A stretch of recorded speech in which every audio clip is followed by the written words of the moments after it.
Oh, the double jump. And this reminds me, I haven't gone through all the monsters. For instance, we have Bone Pillar now, the skeletal remains of a dinosaur neck animated by magic. Who else? Think we had Tiny? No, we haven't. This demon is quite terrifying despite his small size. Durga, a monster that feasts on the flesh of its victims. I'm sorry, Rock Armor has another item. And that threw me for a loop. Rock Armor, an armored soldier that throws boulders. Giant Ghost, transformed into a giant ghost by exposure to the castle's magic. Minotaur, this mixture of a man and bull, possesses superhuman powers. Student Witch, a witch in training, can sometimes land a broomstick without crashing. Arachne, this beast appears to be part woman, part spider. Fleaman, Hell Incarnate, creature that hops around like a flea. Evil Butcher. Now, even though the palette, like the color palette for the monster in this is different than the one we first saw, that's because there's a different palette version of the Evil Butcher we see a bit later. And it's weird that they have two different ones. I mean, it makes sense, but the fact that the first one you find isn't the one that's used here is a bit weird. Anyway, loves to slice things with his well-used butcher knives. Quetzalcoatl, a reincarnation of the ancient snake god.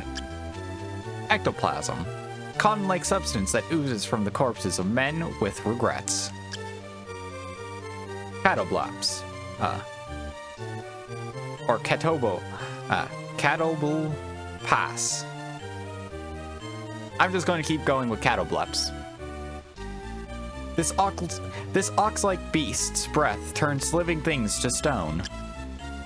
Zombie Officer, animated corpse of a lieutenant who marched to his death 36 years ago. Huh. Then we have Creaking Skull, and now we have the Manticore. A monster with the body of a lion, the wings of a bat, and a scorpion's tail. Great Armor, a heavily armored soldier built out of the corpses of great warriors. Un, plant-like monster that assaults its prey with thorn-covered leaves. And then back to Bat. So, looks like on enemies we're up to date. With souls I've used, we're up to date. And I just need to quickly grab the Witch's Apprentice soul.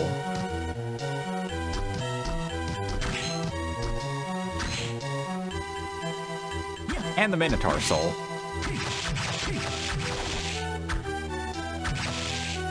Oh, it's so nice to just quickly attack. That's where knives, although their range is short, their speed is matched only by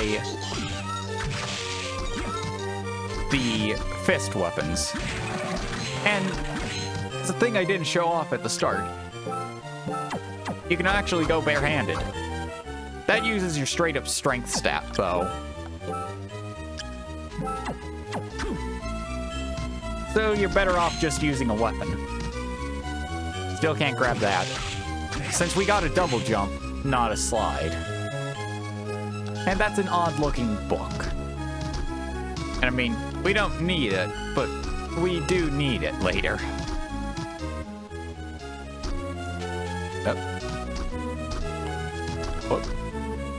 I'm not going to worry about attacking everything. Most things, yeah. I'll gladly take out. Alright, then. Well, let's just get Ectoplasm going. Copy of Fleaman's soul.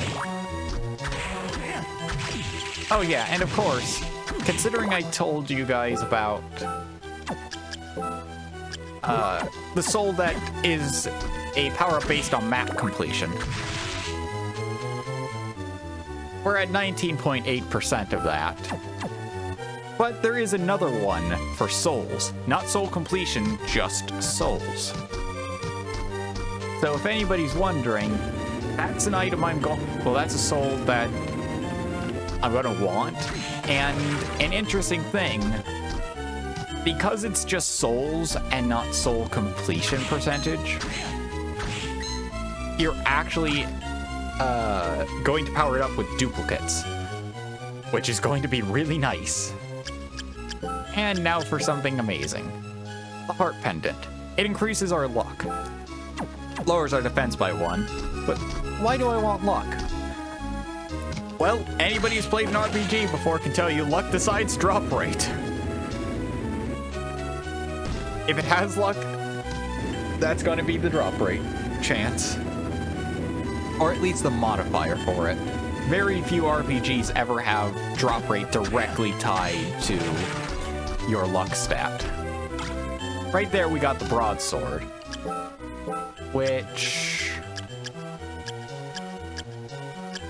yeah, it's weaker than our combat knife by 4 points. It will give us a different attack range, but I'm not worried about that. I'm just going to keep the knife.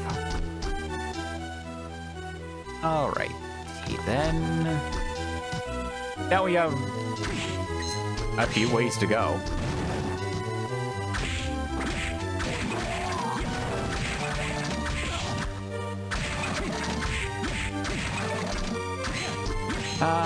Unnecessary damage taken. But I'm not worried. Okay, Giant Ghost.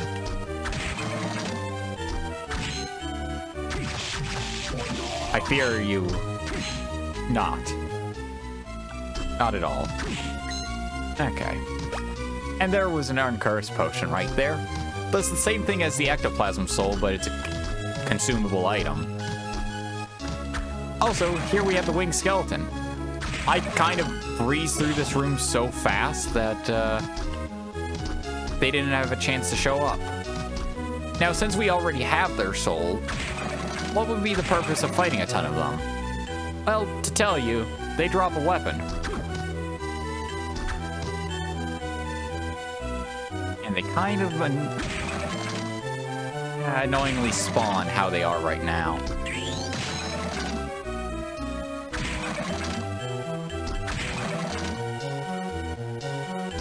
I should really be taking out the ones that are properly spawned outside of walls. But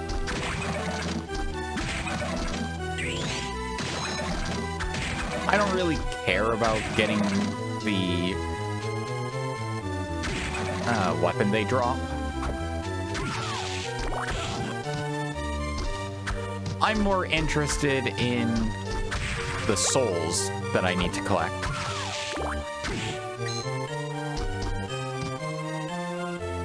So right here, we have an optional path I could have gone down earlier, but didn't because I'm a dumb. And by that I just mean I never thought about going down this path to get the Bastard Sword. Which, if I'm correct, yeah, no, is weaker than our combat knife. And yeah, weaker than the broadsword. Now, if I'm correct, and I could just quickly equip it to see. Yeah, the Bastard Sword acts as a knife, but is the same reach as a standard sword. You know, coming from the whole fact that the Bastard Sword is somewhere in between a one-handed weapon and a two-handed weapon. There's a free hammer if you didn't get one from the rock armor. But it's interesting. And that's because, well, honestly, the Bastard Sword has a history with it, and a history of being known as a weapon that isn't quite one thing, but isn't quite another. But somehow worse than both. Better than both. I don't know that much about, you know, historical context when it comes to the bastard sword. All I know is, well, the fact that a bastard sword is technically neither a one-handed weapon or a two-handed weapon. It's a weird in-between. Ah, you came down here to greet me, huh? Oh, what was dropped?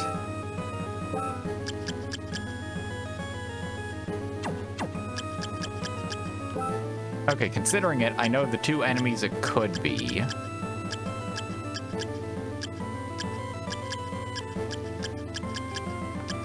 A winged skeleton didn't drop it, so it has to be the zombie officer. Yep. Got another combat knife, huh?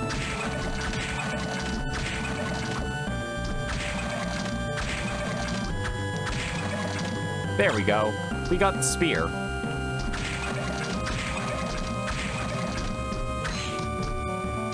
Really hate these tiny skull things. They make my life a bit harder. It also doesn't help that I'm getting Medusa head right now. Or Medusa headed. Ugh. That came out wrong because I was panicking. Please stop spawning.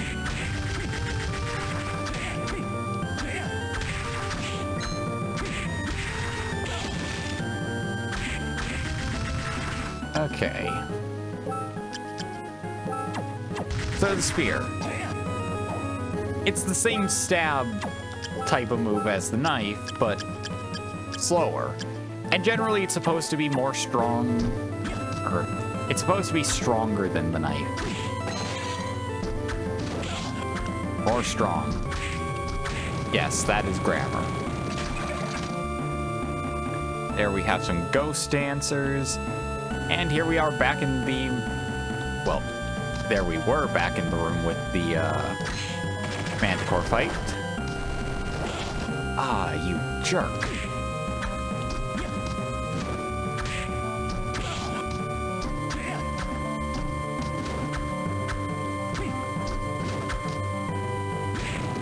There we go.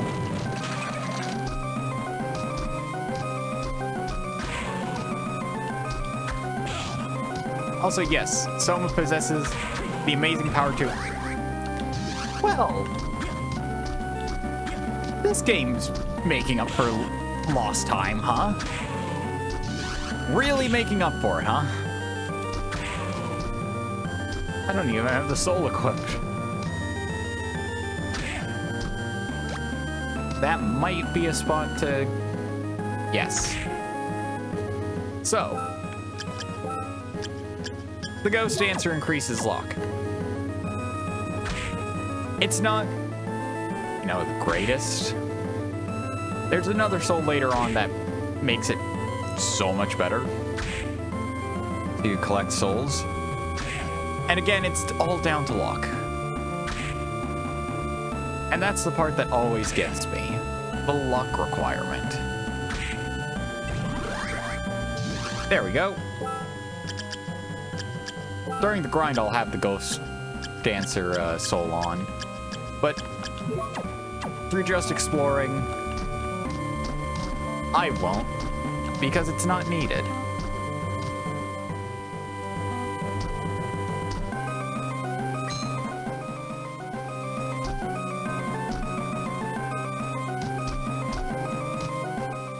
Now let's see what's in here.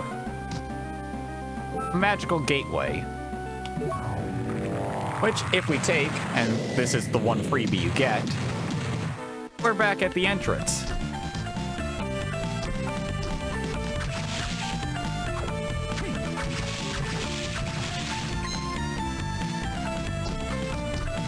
And we're actually in a portion of it that we haven't explored yet, so that's nice. So, why don't we just get the map cleared out up here? That way then we don't really have to come back except for that item that's placed right in the center here. And besides, we get to find the killer doll.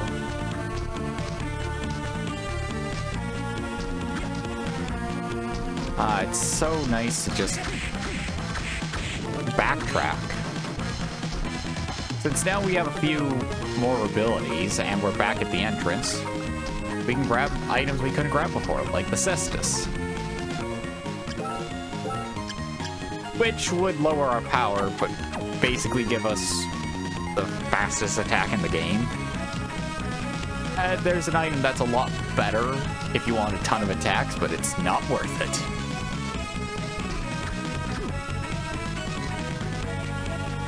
And that's my own personal opinion on it. So, right back here where I, did the first grind session.